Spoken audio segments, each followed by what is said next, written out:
Muito bem, este é o segundo vídeo da minha fala sobre os equívocos de um pesquisador iniciante, preparado especialmente para o 26º Encontro de Atividades Científicas promovido pela Croton, no mês de novembro de 2023. Eu já me apresentei como o professor Dr. Antônio Salles, trabalho na Uniderp Anhanguera, Uniderp Campo Grande, Mato Grosso do Sul, e o meu tema aqui é equívocos de um pesquisador iniciante. Vim abordando isso na primeira parte do vídeo, e agora eu quero falar ainda sobre o problema de pesquisa, que foi onde eu parei no texto anterior. Um problema de pesquisa liga duas variáveis, uma dependente e a outra independente. Exemplo: abordar a geometria do modo X contribui para a compreensão do conceito de ângulo. Abordar a geometria é algo que você vai fazer, o que alguém vai fazer independentemente. Portanto, variável independente. A compreensão do conceito de ângulo no seu pressuposto é que ele depende dessa forma de ensinar. Portanto, uma variável dependente. Pode ser também cultivar milho com tantos miligramas de nitrogênio por metro quadrado melhora a produtividade? Ora, cultivar o milho é uma ação independente. Você vai cultivar o milho e vai colocar o nitrogênio. Agora, o que você quer saber é se esta ação que você vai praticar, se ela melhora a produtividade. Portanto, tem uma variável independente, que é cultivar o milho com dose de nitrogênio, e a produtividade, que é a variável dependente. Então pense nisso, sempre que for elaborar um problema, ele liga duas variáveis. Também ocorre um equívoco no pesquisador iniciante, que é supor que 10 ou 20% de uma população representa uma amostra probabilística, confiável. Porém, isso não é verdade. Uma amostra que permite fazer inferências sobre a população tem regra própria para ser determinada. E alguém experiente em estatística vai saber fazer esse cálculo e determinar o número exato de pessoas que deve ser pesquisado, o número de fatos, exato de fatos ou de prontuários ou alguma coisa assim que devem ser analisados. Por vezes, ele usa 5 ou 10% da população ou uma pequena amostra para um projeto piloto e determinar um estimador, um fator de proporcionalidade, um desvio padrão aproximado, e a partir daí ele vai elaborar a amostra, vai calcular a amostra.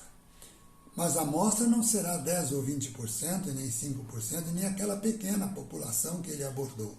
A amostra será um número X que sai a partir daquela estimativa que ele fez ou daquela observação que ele fez sobre a presença de determinado fator naquela população. Pode-se usar amostras pequenas? Pode. Mas nesse caso não é uma amostra probabilística. É uma amostra de conveniência. Ela não tem a mesma força, o mesmo resultado de uma amostra probabilística.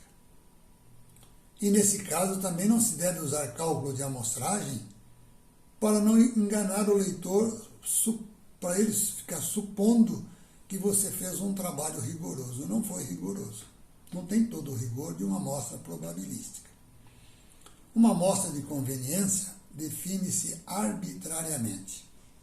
O número ou uma população pequena, ou alguns fenômenos se enquadram em certos critérios, ou diz o seguinte: eu vou entregar os formulários, trabalho com os que devolverem os formulários. Mas nunca se deve dar a impressão de que fez o que não fez. Não se deve dar a impressão de que fez um cálculo amostral quando não foi feito o cálculo amostral por alguém que entende de estatística. Esse é alguém que vai saber fazer e orientar você como fazer este cálculo. As pesquisas qualitativas não se encaixam neste problema porque elas trabalha com pequenas populações, pequenos grupos de pessoas, pequenos grupos de dados, de fatores. Ela trabalha com esses grupos. Mas ela também não fala em amostragem, porque a amostragem dela é por conveniência. Então ela não fala de amostragem. E ela também não faz, tira conclusões gerais para toda a população. Ela afirma que para aqueles casos aconteceu determinado fato. Ela observou isto, determinado fenômeno estava presente naqueles casos. A amostra probabilística, ela permite você dizer que vale para toda a população. Que vale para uma população muito grande. Outro erro, e agora é erro mesmo, acontece que a pessoa trabalha com poucos dados, um número reduzido de pessoas ou de fatos ou de objetos, e depois coloca isso em gráficos e faz porcentagens. O erro não está em trabalhar com uma pequena quantidade. Isso é possível e é permitido. O erro está em trabalhar com porcentagem ou fazer gráfico. Por que está errado? Porque para pequenos valores, o cérebro manipula muito bem sem gráfico e sem porcentagem. Não precisa enfeitar, não precisa complicar. Você vai complicar se fizer isso. E vou dar um exemplo. Se você entrevistou 5 pessoas e 4 responderam sim, se você colocar em porcentagem, vai dar 80% de pessoas responderam sim. Mas quando você afirma que 80%, isso é uma porcentagem muito alta, significativa. Mas quando vai se olhar os dados absolutos, são apenas 4 pessoas, um número inexpressivo, pequeno. Isso é um engano. Primeiro induz a pessoa a pensar que é um valor significativo, depois ele tem que descobrir que é um valor não significativo. Estaremos usando a matemática para enganar. Isso não deve ser feito. A mesma coisa acontece quando nós trabalhamos com um gráfico dessas pequenas quantidades. Porque nós colocamos 4 e 1, a coluna do 4 fica muito alta, a do 1 fica pequena. Mas o 4 não é muito mais do que 1. Mas no gráfico fica bem maior. Isso dá uma ilusão de ótica também.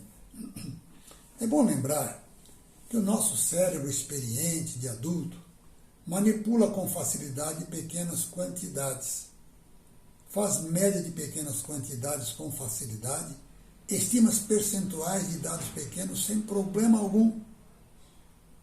Então não enfeite, coloque lá de 5 pessoas, 4 responderam sim.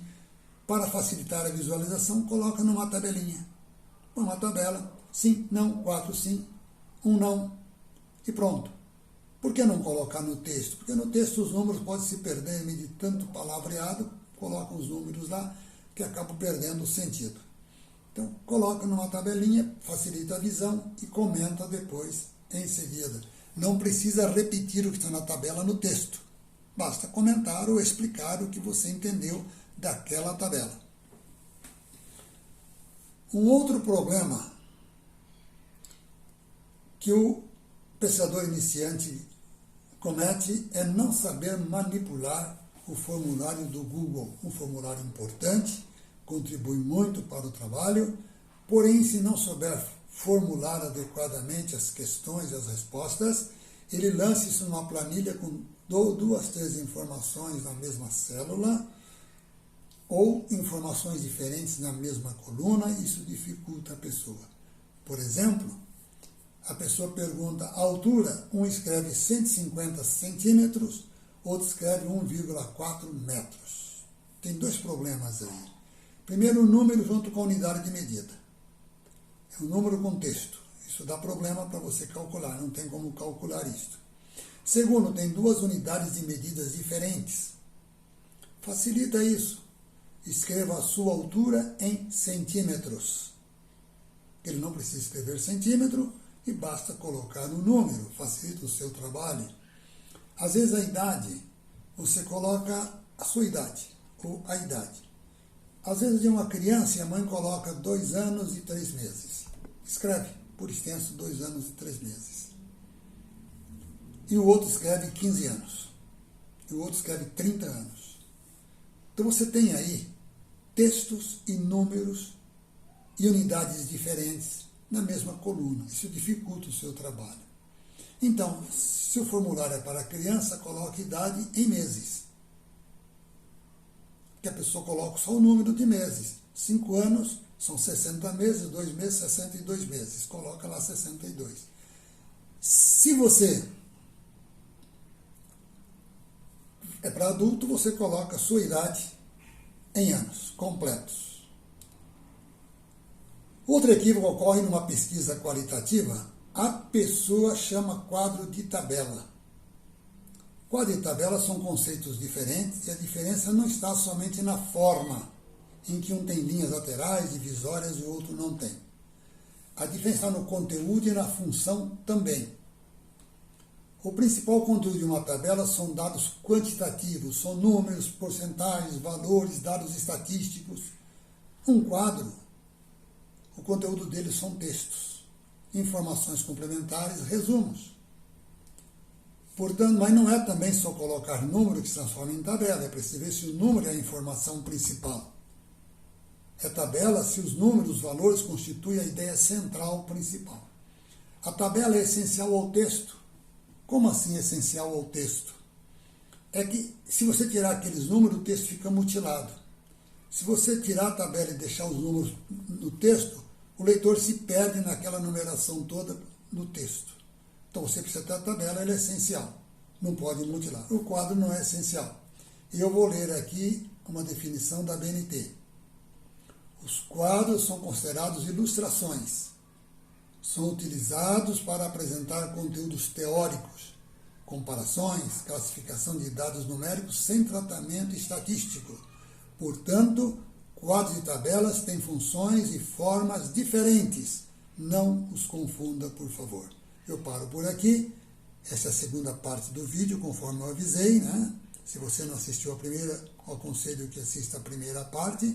Espero ter contribuído. Agradeço por ter permanecido até agora e agradeço também aos promotores do 26º EAC pela oportunidade. Eu sou o professor Dr. Antônio Salles, da Anhanguera Uniderp, de Campo Grande, Mato Grosso do Sul. Muito obrigado.